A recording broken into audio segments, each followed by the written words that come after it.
But since then, we have learned something that perhaps has never been shared, and it involves your children. We learned that your children left campus at 4 p.m. that afternoon, nearly 3.5 hours after our son was last seen. An attorney for Kendrick Johnson's family makes a plea to the parents of the Lowndes High School wrestling team for information in the case. Good afternoon, I'm Jade Balexa. Thank you for watching WTXL Midday.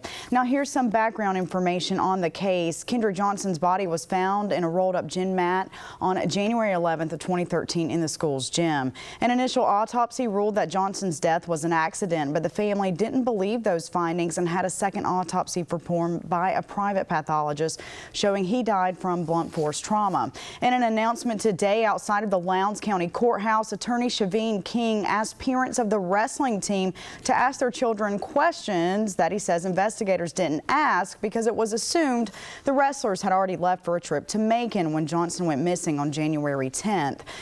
Now, Shaveen King says that the family now has records from the school system that contradicts the time the wrestling team left campus. King says those records show the bus that was supposed to take the team to the wrestling match that day did not leave that morning as reported, but left at 4 p.m. The attorney went on to say that not only does attendance records show that Kendrick Johnson went missing at the end of the third block, but that members of the wrestling team were excused from class that morning. This, of course, means that for approximately 4.5 hours from the time that they were excused at 11:32 up until 4 o'clock, which was the departure time of the bus, their whereabouts and activities are unaccounted for. King says never before seen video shows Johnson standing in the lunch line with members of the wrestling team. We believe that this video clip, when shared with the parents of those 25 students, will help guide them in their inquiry, will help facilitate them asking their children, where were you and what did you know about Kendrick's death at or about the time that he went missing? Now, we have also reached out to the Lowndes County School System and the Lowndes County Sheriff's Office and are awaiting a response, and we'll have the full conference up online for you soon at WTXL.tv. FAMU's athletic director apologized following the firing of football coach Earl Holmes, but the apology didn't seem to have an impact on the FAMU Board of Trustees' approval of a vote of no confidence in Kellen Winslow. This, according to our partners, the Tallahassee Democrat. The Democrat reports the vote won't hurt Winslow's tenure, but it does bring with it a message to the president of the university, Dr. Elmira Mangum, that changes are expected when it comes to the athletic department. The chairman of the board's Budget and Finance Committee said he's worried about a deficit reaching more than $7 million over the last 6 years and getting worse. The Florida legislature is choosing 2 new leaders today, 2 Central Florida Republicans. Representative Steve Crisafulli of Merritt Island will be chosen as Speaker, and Senator Andy Gardner of Orlando will become president. 45-year-old Gardner is a native of Orlando and works for Orlando Health as a vice president of external affairs and community relations. 43-year-old Crisafulli was born in Rockledge and has worked in agriculture and real estate. His family members include a former Florida governor and a state Supreme Court justice. A former bookkeeper for a Florida Panhandle church is given her sentence after pleading no contest to forging nearly 140 checks worth close to $39,000. 38-year-old Kelly Elaine Space was sentenced yesterday. She was arrested in April, accused of forging checks at Parker United Methodist Church over a 6-month period. A police detective said she cashed checks at Walmart and a credit union, and the offenses were caught on video. Court records show Space has plans to appeal that ruling. And time now to check in with meteorologist Max Aparis. Max, so cold this morning. Is it going to warm up at all? What do you think?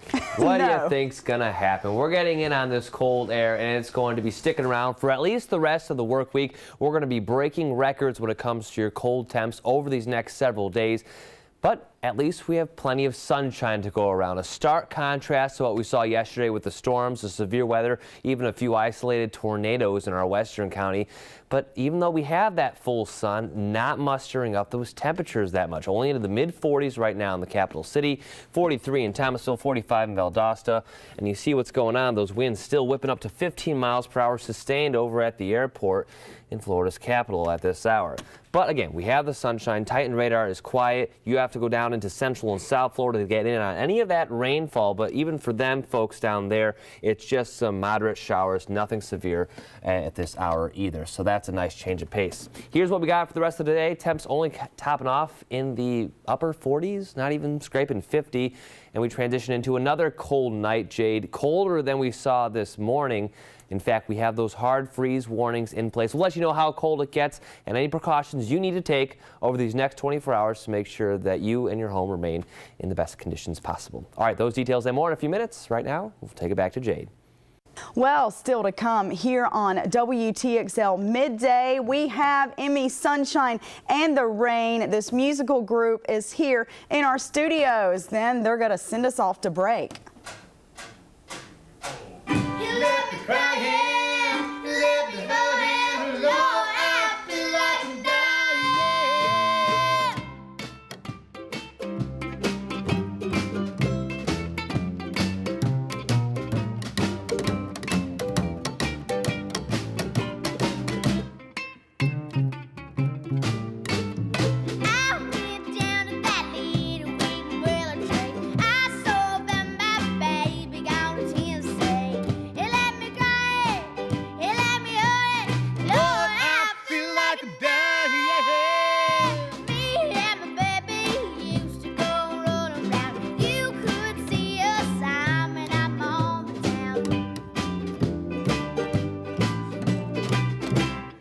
Well, still to come after the break, we have details on Emmy Sunshine and the Rain. They started off as a YouTube sensation, and now this group is even open for Tim McGraw. We're going to hear from them. That's next, but first, take it away. You left me. Now you left me this morning, and I was turning inside. Now you left me this morning, and I was turning inside. I didn't have no blues, good man, went away. You're